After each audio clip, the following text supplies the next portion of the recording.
నిశ్చయము నీ శాపాన్ని నేను మారుస్తా, నిశ్చయము నీ కన్నిటిని నేను మారుస్తా, నిశ్చయము నీ గాయాలు నేను కడతా, నిశ్చయము నీ జీవితాన్ని నేను మారుస్తా, నిశ్చయం నీ అప్పులు నేను తొలగించి వేస్తా, నిశ్చయం నీ రోగాన్ని నేను భరించినాను, ఆరోగ్యం ఇస్తా. నా శూన్యాన్ని ఎవరైనా పరిపూర్ణంగా చేయగలరా? దేవుడు ఒక మనిషి దగ్గరికి వచ్చిన తర్వాత శపించి వెళ్ళాడు, ఆశీర్వదించి వెళ్ళాలని దేవుడు కోరుతున్నాడు. నీవు నన్ను ఆశీర్వదించకపోతే నేను నిన్ను పోనీయను, సన్నిధి మీకు తోడుగా వచ్చును అని వాక్యంలో ప్రస్తావించబడింది. మీరు అనుమతిస్తే అలాంటి నిశ్చయము అన్న సంగతులు యాకోబు 5 సార్లు ప్రస్తావించినాడు. అది మన వాక్యం యొక్క లేదా బోధ యొక్క సారాంశం. మొదటిది ఆదికాండం 28వ అధ్యాయం 16వ వచనం.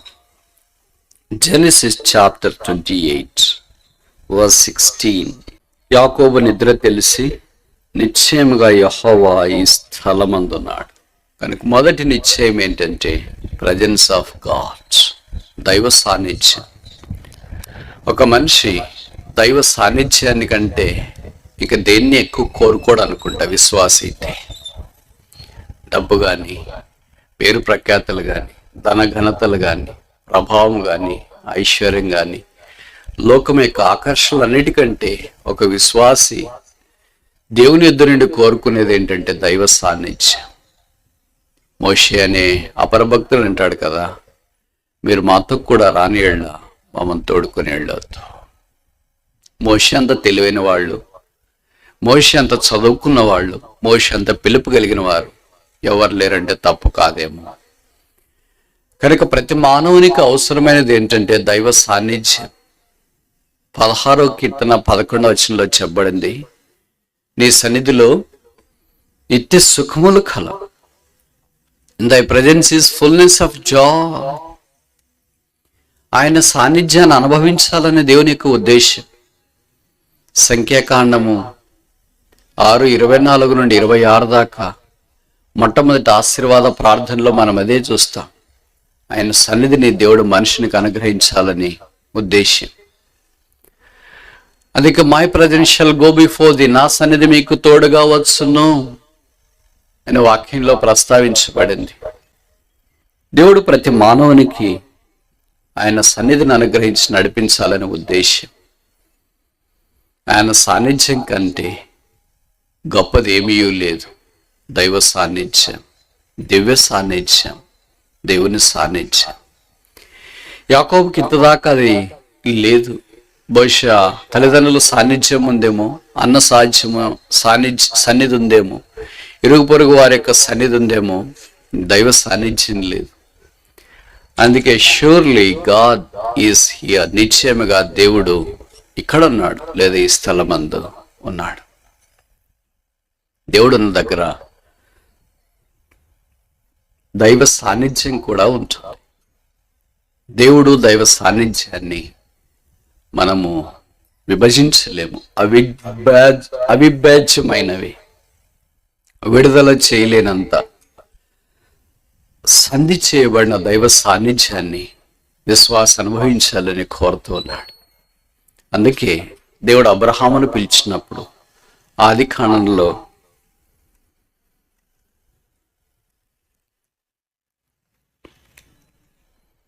17:1 అనుకుంటా, ఆదికాండము 17:1, నేను సర్వశక్తి గల దేవుడను నా మందిరంలో అన్నాడా, నా ఇంట్లో అన్నాడా, నా మందలో అన్నాడా, నా సన్నిధిలో. What a classic invitation! ఎంత అపూర్వమైన ఆహ్వానం ఇది. నా సన్నిధిలో అన్నాడు. ఆదికాండంలో దేవుని సన్నిధిని దివ్యముగా తలంచిన భక్తులు అబ్రహాం, ఇస్సాకు, యాకోబు, యోసేపు. దైవ సాన్నిధ్యంలో నుండి వెళ్ళిపోయారు కొంతమంది. కయీను లాంటోడు దేశదిమ్మరై తనకు నచ్చినట్లుగా జీవించినాడు. కనుక ఆదికాండాన్ని, యాకోబు జీవితాన్ని మనం ఆధారం చేసుకుంటే నిశ్చయం ఏంటది? దైవ సాన్నిధ్యం. The presence of God. రెండవది 28వ అధ్యాయం ఆదికాండం 28వ అధ్యాయం 22వ వచనం. మరియు స్తంభముగా నేను నిలిపిన ఈ రాయి దేవుని మందిరమగును, మరియు నీవు నాకిచ్చి యావత్తులో 10వ వంతు. ఎలాగా? ఇస్తే లేకపోతే లేదు. కరోనా వస్తే ఇయ్యను, పండగ పోతే ఇయ్యను, తెగుళ్ళు వస్తే ఇయ్యను, వర్షం పడితే ఇయ్యను అనే పదాలు ఇక్కడ లేవు. యాకోబు బహిరంగంగా మోసగాడైనా అంతరంగంలో దేవుడి దగ్గరికి వచ్చినప్పుడు తప్పించుకోలేకుండా సులువుగా, నేరుగా, యథార్థంగా మాట్లాడేవాడు. అలాగే యాకోబు చెప్పవలసిన అవసరం లేదు, ఎందుకంటే దేవుడు అలాగ అడగలేదు కూడా. ఈ దినాల్లో మనకు వాక్యం ఉన్నా, God love the cheerful giver, దేవుడు ఉత్సాహంగా ఇచ్చి వారిని ప్రేమించినన్నా ఇవ్వాలంటేనే గొణుగు సణుగులు. కానీ ఆ దినాల్లో వాళ్ళకి ఇంకా ధర్మశాస్త్రం లేదు. యాకోబు మంచి బ్యాక్గ్రౌండ్ ఉంది. నాకు తెలిసి యాకోబుకున్న బ్యాక్గ్రౌండ్ ఇక్కడ ఉంటే ఎవరు కనిపించమనుకుంటా. యాకోబు వాళ్ళ నాన్న విధేయతకు మారు పేరు ఇస్సాకు. యాకోబు వాళ్ళ తాతగారు విశ్వాసులకు తండ్రి, పేరు అబ్రహాం. అలాంటి వాళ్ళు మన బ్యాక్గ్రౌండ్ ఉండింటే మనం ఏమైనా ఉండేది. మనకుండే బ్యాక్గ్రౌండ్ అంతా గొప్పలు చెప్పుకోవడానికి ఉంటుంది, కానీ అసలు గ్రౌండే లేదు. బ్యాక్గ్రౌండ్ ఎలాగొస్తుంది? యాకోబుకి ఇంత మంచి బ్యాక్గ్రౌండ్ ఉంది. అలాంటి వాడు కూడా దైవ సాన్నిధ్యంలోనికి వచ్చిన తర్వాత నిశ్చయం 10వ వంతు ఇస్తానని ఎవరు చెప్పారు? వాళ్ళ తాతగారు చెప్పారు. తాతగారి నుండి మంచిది తీసుకోమను. మనం కూడా చాలాసార్లు చెప్తున్నాం, మా తాతగారు ఎలాగున్నారో తెలుసా, మా నాన్నగారు ఎలాగున్నారో తెలుసా, మా అమ్మమ్మ ఎలాగున్నారో తెలుసా, ఇలాగ మనం చెప్తా ఉంటాం. కానీ మంచిది వాళ్ళు అలాగున్నారు, మరి మన సంగతి ఏంటి? ఇప్పుడు మేము మారిపోయినట్లే, ఏం చేస్తాం, కాలానికి తగినట్లు ఉండిపోయాం. వాళ్ళే ఉండాలంటే ఎలాగైద్ది, వాళ్ళంటే పాతకాలంలో అలాగున్నారు, చెల్లిపోయింది. ఇప్పుడు మేము అలాగుంటే మమ్మల్ని బతికినిస్తారా ఏంటి?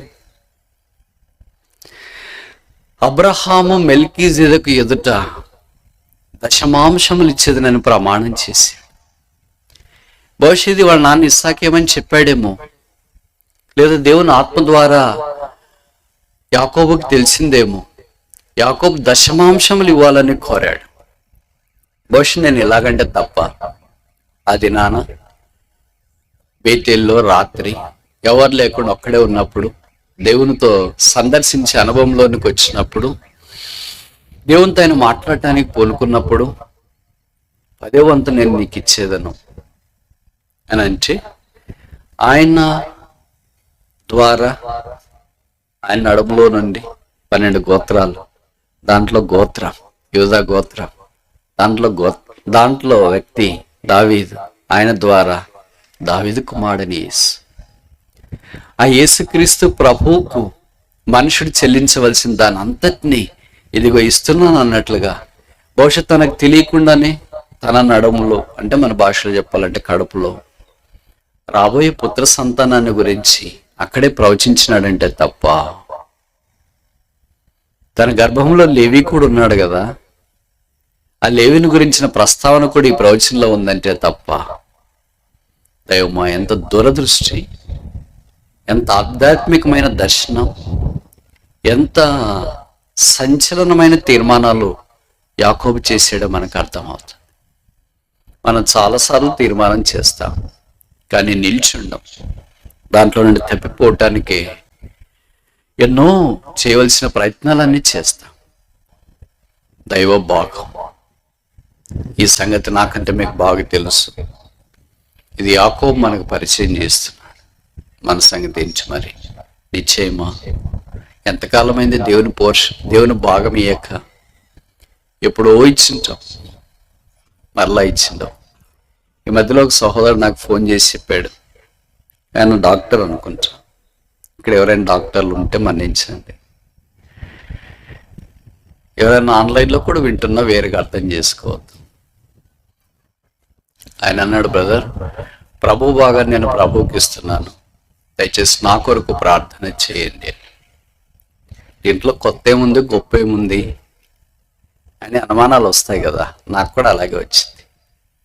నేను అడిగాను, దాంట్లో కొత్త ఏముంది, గొప్ప ఏముంది బ్రదర్ అంటే, బ్రదర్, నాకు రెండు రకమైన ఆదాయాలు. మొదటిది ఏంటంటే నాకు జీతం, నేను ఉద్యోగం చేస్తున్నాను కదా, నాకు జీతం వస్తుంది.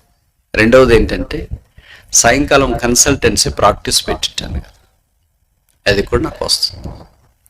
జీతంలోనే భాగం ఇచ్చేవాళ్ళు చాలా తక్కువైనప్పుడు ప్రాక్టీస్లో కూడా భాగం ఇస్తారా? ఇప్పుడు మనం కూలి పని చేయడానికి వెళ్తాం, ఏదో ఒక సమయం దాకా పని చేస్తే కూలి ఇస్తారు. ఇప్పుడు ఏం చేస్తారంటే ఇంకొక గంట సేపు కదా చేసిపోండి, కొద్దిగా ఎక్కువ ఇస్తామన్నారు అనుకో, సరే చేయటానికి పూనుకుంటాయి కదండి. మామూలుగా జరిగేదే, నాకు కూడా తెలుసు. మా ఊర్లో కూడా అలాగే చేసేవాళ్ళు. మేము పొలం పనులకు వెళ్ళేటప్పుడు ఇంక కొంత పని వదిలేసిపోతారా, మళ్ళీ రేపు రావడాలంటే కష్టం కదా, కొద్దిగా డబ్బులు ఎక్కువ ఇస్తాను చేసేసిపోండి అనేవాడు. ఎంతో కొద్దిగా డబ్బులు వస్తాయి కదా. మనం ఇప్పుడు దశమాంశం ఇవ్వాలంటే ఉన్న కూలీలో ఇస్తామా, ఎక్స్ట్రా చేసిన దాంట్లో కూడా ఇస్తామా, వచ్చే జీతంలో ఇస్తామా, కన్సల్టెంట్ వర్క్లో కూడా ఇస్తాం. ఆ డాక్టర్ గారు అన్నారు, నా జీతమే కాకుండా నేను ప్రాక్టీస్ చేసే దాంట్లో వచ్చేదంతా దేవుడి కొరకు, దాంట్లో భాగం కాదు. అర్థమవుతుంది నేను చెప్పే మాటలు మీకు?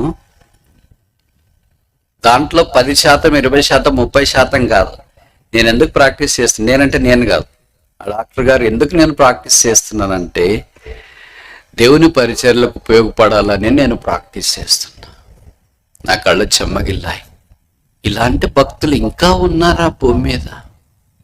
ఎక్కడ పడితే అక్కడ దోచుకునే వాళ్ళు ఉన్న దినాల్లో, మోసం చేసేవాళ్ళు ఉన్న దినాల్లో, అబద్ధాలు చెప్పి లాక్కునేవారు ఉన్న. ఇదంతా నేను అవిశ్వాసం గురించి మాట్లాడట్లేదు, మీరు ఎవరో బయటేమో అనుకోదు. కాదు కాదు, ఇక్కడ కూర్చున్న మనమే, వింటున్న మనమే విశేషంగా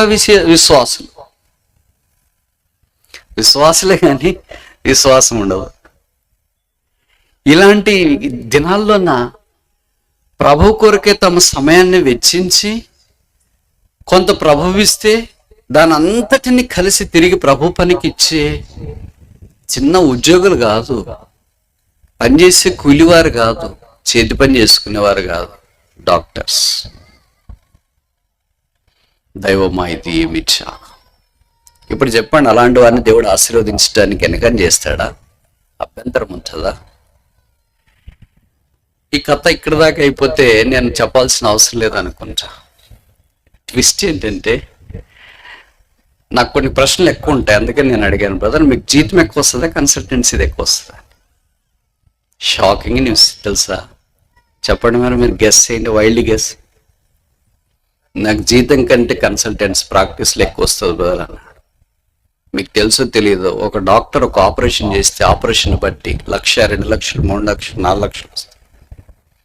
ఆయనకు జీతం అంతా ఎంత వస్తుంది? గవర్నమెంట్ ఉద్యోగం చేస్తే 1,50,000, 2,00,000 అంటే ఎక్కువ. ఒక్క ఆపరేషన్ చేస్తేనే వాళ్ళకి నెల జీతం వచ్చేస్తుంది. అలాంటిది కనీసం వారం కోటి చేసుకున్న 4 వారాల్లో ఎంత వస్తుంది? అదంతా వాళ్ళ కొరకు ఖర్చు పెట్టుకోవట్లేదంట, ప్రభు కొరకు. చెమ్మగిల్లిన కళ్ళతో, శోకతప్త హృదయంతో, భారభరితమైన మనసుతో ఆ సహోదరునికి 2 చేతులు ఎత్తి కృతజ్ఞతలు చెప్పా. బ్రదర్, మీలాంటి భక్తులు ఉండబట్టి ఈ దినాన్ని ఇంకా క్రైస్తవ్యం భూమి సజీవంగా ఉంది. ఇంకా ప్రభు పనిచేస్తున్నాడు మీలాంటి వాళ్ళు ఉన్న దాన్ని బట్టి. దోచుకునేవారు ఉన్నా, అబద్ధాలు చెప్పేవాళ్ళు ఉన్నా, దౌర్జన్యం చేసేవాళ్ళు ఉన్నా, నష్టపరిచేవాళ్ళు ఉన్నా, హానికారం చేసేవాళ్ళు ఉన్నా, ఒక శేషం ఉంది. నేను ఈ మాట చెప్తే దయచేసి మీరు అడగొద్దు, ఆ ఊర్లో ఏ ఊర్లో ఆ డాక్టర్ ఉన్నాడు బ్రదర్ చెప్పండి అని, అడ్రస్ ఇవ్వండి అని అడగొద్దు, ఫోన్ నంబర్ ఇవ్వండి అని అడగొద్దు. దాని కొరకు నేను చెప్పట్లేదు. ఆ డాక్టర్ లాంటి మనసు నాకు ఏంటి ప్రభు అని ప్రార్థన చేయడం, అలాంటి అభ్యాసం చేయడం మనకు మూలం. కనుక రెండవది ఏంటంటే గాడ్స్ పోర్షన్, దేవుని భాగం. మూడవది చూస్తామా? ఆదికాండం 31వ అధ్యాయం 42వ వచనం. ఆదికాండం 31వ అధ్యాయం 42వ వచనం.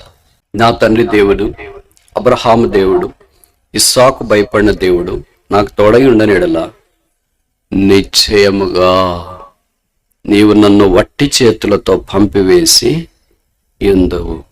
వాళ్ళ మామగారితో మాట్లాడుతున్నాడు. ఇది పర్సనల్ డిస్కషన్, మనకు అవసరం అంటారా? మామల సంభాషణ, నిశ్చయముగా నీవు నన్ను వట్టి చేతులతో పంపేస్తుంటావు. నన్ను మించినుండు. మామూలు కొంతమంది అంటుంటారు కదా, మనం కప్పలు తినేవాళ్ళు అయితే పాములు తినేవాళ్ళు కూడా వస్తారని. అలాగే చాలా మందిని మోసం చేసి బేరసారాలు చేసి వెళ్ళినా వాళ్ళ మామ ఈయన్ని మోసం చేశాడు. ఈయన వాళ్ళందరినీ, అంటే అన్నను కానీ నాన్నను కానీ పగలు మోసం చేస్తే వాళ్ళ మామ రాత్రే మోసం చేశాడు. ఈయన జ్యేష్ఠత్వ హక్కు మోసం చేస్తే వాళ్ళు నా మామగారు అసలు భార్యనే, ఆయన కోరిందేమో చిన్నమ్మాయిని, ఆయన దగ్గరికి పంపించిందేమో పెద్ద అమ్మాయిని. డబ్బుకి సెట్ అయిపోయింటాడు మనవాడు. నేను చేసేది నన్ను మించినోడు పుట్టినాడు ఏంటి, అసలు ఎవరు లేరు అనుకున్నా, నన్ను మించినోళ్ళు నాకు సాటి అయిన వాళ్ళు అని అనుకున్నా. మా అన్నగారి దగ్గరికి వెళ్ళి మోసం చేసా, మా నాన్నగారి దగ్గరికి వెళ్ళి మోసం చేసా. ఎవరైనా కనిపిస్తే మోసం చేయటానికి ట్రై చేస్తుంటా. మా మామను కూడా మోసం చేసేసాను. ఎందుకంటే గొర్రెల్లో అవన్నీ సారాలు కలిగినవన్నీ ఆయనవే అని తీర్మానం చేశాడు కదా. కానీ చివరికి వీటన్నిటికీ మించి వాళ్ళ మామగారు చేశాడు చేయాల్సింది. మిగతావన్నీ ఏం లాభం, ఆస్తి అయినా జ్యేష్ఠత్వ హక్కు అయినా మిగతావన్నీ భార్యతో సమానం కాదు కదా. అప్పుడు ఆయనకు బహుశా జ్ఞానోదయం అయింది అనుకుంటా. జ్ఞానోదయం మాత్రమే కాదు, అరుణోదయం కూడా అయింది అనుకుంటా. అనేక సార్లు మనం కూడా అలాగే తెలుస్తూ ఉంటాం, నన్ను ఎవ్వరేం చేసుకోలేరు అని అనుకోవద్దు. అలాగా తనదన్నేవాడు ఉంటే తనదన్నేవాళ్ళు వస్తారని తెలుగులో ఒక సామెత ఉంది కదా. ఇది ప్రకృతి ధర్మం, ఇది కాదనలేని వాస్తవం. కానీ విచిత్రం ఏంటంటే ప్రకృతి ధర్మాన్ని కూడా కొంతమంది అనక మనకేం చేస్తారు. అది కొంతకాలమే, చక్రం కొంతకాలం తిరుగుతుంది, బండి కొంతకాలం నడుస్తుంది, మనిషి కొంతకాలం జీవిస్తాడు, జంతువు కొంతకాలం జీవిస్తుంది. ఆ తర్వాత మనం కొంతకాలం వ్యక్తులం కాదు, నిరంతరం ఉండే వ్యక్తులం. అందుకే మనకు నిత్యజీవం ఇవ్వబడింది. ఆ నిత్యజీవ అనుభవంలోనికి మనం రావాలని దేవుని యొక్క ఉద్దేశం. ఇదేం జ్ఞాపకం చేస్తుందంటే గాడ్స్ ప్రాపర్టీ. దేవుడు ఆయనకి ఇచ్చే ఆస్తిని మనకు జ్ఞాపకం చేస్తుంది. వట్టి చేతులతో పంపించిండేవాడివి, కానీ ఇప్పుడు వట్టి చేతులతో కాదు. మనకు తెలుసు కదా, విస్తారమైన ఆస్తితో 32వ అధ్యాయంలో మామ యుద్ధ నుండి బయలుదేరి వచ్చినట్లు వాక్యాలు మనం చూస్తాం. ఏశావు అని తన అన్న బయలుదేరి ఆయన చంపడానికి వస్తున్నాను అన్నప్పుడే యాకోబు చాలా విలువైన కానుకలు పంపించినాడు ఏశావు. ఆ కానుకల విలువ చాలా ఎక్కువ. కానుకలు అంత కాస్ట్లీ ఉంటే ఆయన దగ్గర ఉన్న ఆస్తి ఇంకెంత ఎక్కువగా ఉంటుంది. 4వ చూస్తామా, ఆదికాండం 32వ అధ్యాయం 12వ వచనం. నేను నీకు తోడై నిశ్చయముగా మేలు చేయొచ్చు, విస్తారమగట వలన లెక్కింపులేని సముద్రపు ఇసుక వలె నీ సంతానం విస్తరింపచేయదునని సెలవిచ్చితివి అని నేను. ఇది నిశ్చయం. ఏంటంట? సంతానం. ఇలాంటి వాళ్ళకి సంతానం వస్తే ఎలాంటి వాళ్ళు పుడతారని మనం అనుకుంటాం. ఒక మోసగానికి పెళ్ళైతే పిల్లలు పుడితే ఎవరు పుడతారని మనం అనుకుంటాం. మనం అనుకునే దానికి భిన్నమని యాకోబు చరిత్ర మనకు తెలియజేస్తుంది. 12 మంది కొడుకులు పుట్టిన ప్రభుకు స్తోత్రాలు. ఏ ఒక్కరు కూడా ఆయన లాంటి మోసం యొక్క స్వభావం ఉన్నవాళ్ళు కాదు, రూబేను మొదలుకొని చివరి వాడి దాకా. ఆ 12 గోత్రాల్లో 12 సమానమైన అద్వితీయమైన ఆత్మీయ లక్షణాలు కలిగిన వారు. దాంట్లో 2 గొప్ప స్తంభాలు, బోయజు యాకీన్ లాంటివి. వాళ్ళే లేవి గోత్రం, యూదా గోత్రం. అలాంటి వారి ద్వారా ఇది అతి శ్రేష్టమైన ఆశీర్వాదం వచ్చింది. దేవుడు యాకోబుకి ఇచ్చిన ఆశీర్వాదాల సంపదలో 28వ అధ్యాయంలో మనకు పరిచయం కదా, 13 నుండి 15 దాకా. నీ మూలమున భూమి మీద సమస్త జనులు ఆశీర్వదించబడదురు. It's a క్రైస్టోసెంట్రిక్ promise. అంటే ఆయన ద్వారా భౌతికంగా భూమి మీద ఆశీర్వదించేది కాదు, అక్కడ జ్ఞాపకం చేసేది. ఆయనలో నుండి, నేను ఇందాక చెప్పాను కదా, ఆయన నడుములో నుండి యూదా గోత్రపు నడుములో నుండి దావీదు నడుములో నుండి దావీదు కుమారుడైన యేసుక్రీస్తు ప్రభు ఆ యేసు మన కొరకే సిలువలో రక్తము కార్చి చనిపోవడం ద్వారా ఆయన యందు విశ్వాసం ఉంచిన వారంతా రక్షణ భాగ్యంలోనికి తీసుకొని రాబడట. ఇది క్రైస్టోసెంట్రిక్ ప్రామిస్, క్రీస్తు కేంద్రంగా కలిగిన వాగ్దానం.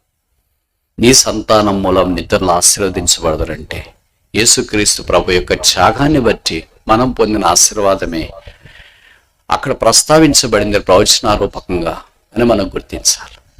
యాకోబు సంతానం సముద్ర తీర ఇసుక రేణువులంతా అయిపోయింది, ఒక దేశమైంది, అంత ఇంత ఎంత. మన సంతానం ఇల్లు నిండితేనే ఎక్కువ అనుకుంటాం, ఉమ్మడి కుటుంబం అంటే అమ్మ ఎక్కువ అనుకుంటాం, ఒక వీధి నిండితేనే వీధి వీధి వాళ్ళు పేరు పెట్టేశారు అనుకుంటాం. ఒక దేశమే ఉంటే అది దేవుడి యాకోబుకి ఇచ్చిన ఆశీర్వాదం. గాడ్స్ పోస్టెరిటీ, దైవ సంతానం. ఇప్పటిదాకా నిశ్చయమనే మాటలు యాకోబు జీవితంలో 4 విషయాలు మనం చూసినాం. మొదటిది గాడ్స్ ప్రెసెన్స్, నిశ్చయముగా దేవుడి స్థలమందున్నాడు, దైవ సాన్నిధ్యం. రెండవది నిశ్చయముగా 10వ వంతు నేను నీకు ఇచ్చేదను, గాడ్స్ పోర్షన్, దేవుని యొక్క భాగం. మూడవది నిశ్చయముగా దేవుడు నాకు తోడై ఉండకపోతే నీవు నన్ను వట్టి చేతులతో పంపించి వేస్తూ, గాడ్స్ ప్రాపర్టీ. నాలుగవది నిశ్చయముగా నా సంతానం ఇసుక రేణువులంతగా ఆశీర్వదిస్తానని చెప్పావు కదా, గాడ్స్ పోస్టెరిటీ. మనకు తెలిసి 32వ అధ్యాయంలో యాకోబు దేవునితో అంటాడు, I will not let thee go until thou blesses me. నీవు నన్ను ఆశీర్వదించకపోతే నేను నిన్ను పోనీయను అని అన్నాడు. ఇప్పుడు ఒక ప్రశ్న అడగొచ్చా నేను మిమ్మల్ని, అసలు దేవుడు యాకోబు దగ్గరికి ఎప్పుడు వచ్చాడు? వస్తే కదా పోనీకుండా ఉంటాను. నేను చెప్పే మాట మీకు అర్థమైందా? దేవుడు యాకోబు దగ్గరికి వస్తేనే కదా యాకోబు అనేది నేను నిన్ను పోనీయను, నన్ను ఆశీర్వదిస్తే తప్పని. ఇప్పుడు ప్రశ్న ఏంటంటే, దేవుడు యాకోబు దగ్గరికి ఎప్పుడు వచ్చినాడు?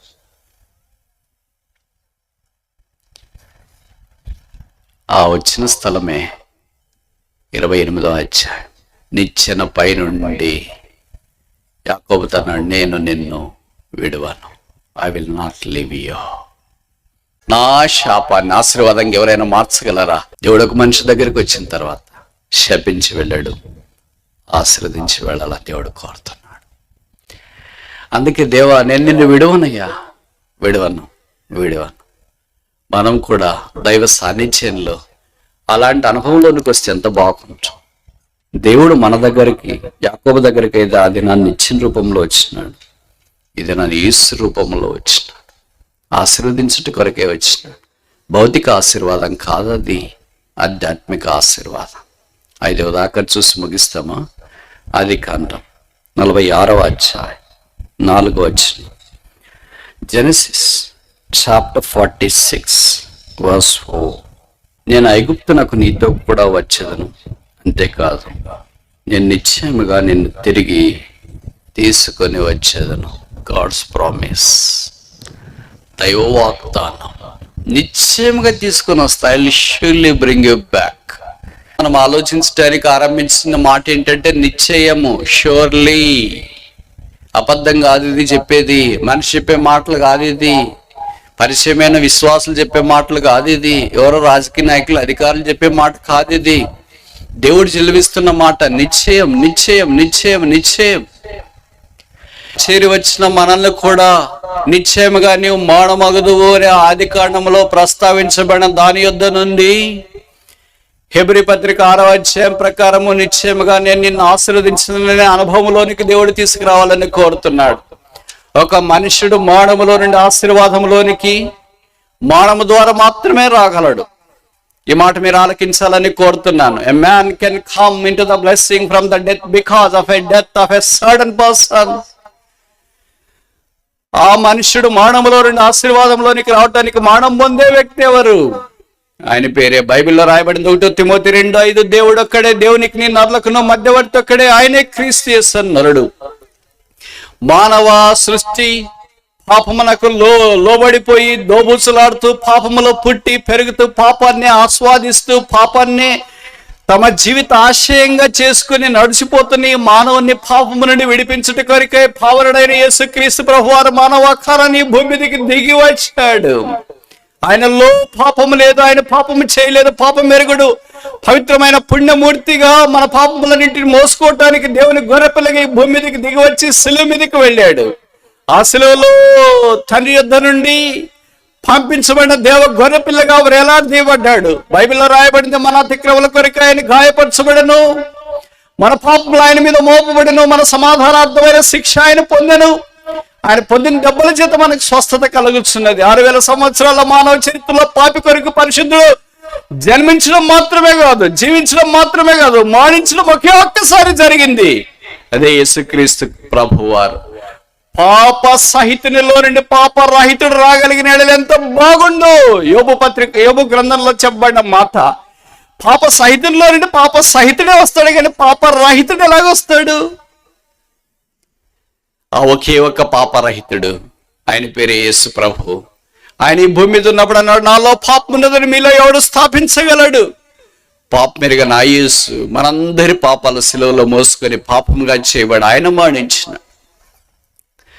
చనిపోయి సమాధి చేయబడి తిరిగి పాతి పెట్టబడి సమాధి చేయబడి తిరిగి 3వ దినాన్ని లేచి పరలోక స్థలాల్లో దేవుని కుడిపార్శ్వన మహామహుని చెంత ఆసీనుడై ఉన్నాడు.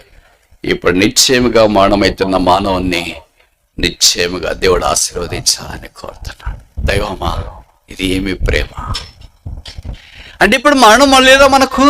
నేను చనిపోనా? దాని అర్థం అది కాదు.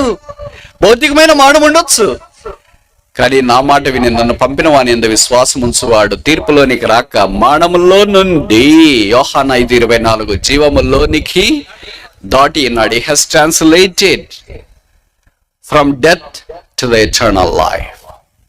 రెండో మరణం ఆ మనుషునికి లేదు. నరకము లేదు, అగ్నిగుండం లేదు, వేదనకరమైన స్థలం లేదు, నరకం అగ్ని లేదు. రక్షణార్థమైన దేవుని యొక్క వాక్యపు వెలుగును స్వీకరించడం ద్వారా పరిశుద్ధపరచబడి యేసుప్రభు రక్తంలో కడగబడి శుద్ధీకరించబడి దేవునితో పాటు మహామహుని యొక్క సాన్నిధ్యంలో ఉండే వాక్యములోనికి మరణమునకు లోబడిన మానవుని దేవుడు తీసుకుని వచ్చినాడు. ఈ ఆశీర్వాదం ఉచితం. ఎవరు ఇలాగా ఆశీర్వదిస్తారు? చేరి వచ్చిన మీలో కొంతమంది ఇలాగ అనుకుంటుండొచ్చు, నా జీవితం అంతా ఇలాగ అయిపోయింది, నా పనులు మానమే, నా నాలుక మానమే, నా భవిష్యత్తు మానమే, నా జీవితం అంతా మానమే, నాకేమైనా ఆశీర్వాదం ఉందే? Can anybody turn my death into a blessing, my curse into a blessing? నా శాపాన్ని ఆశీర్వాదంగా ఎవరైనా మార్చగలరా?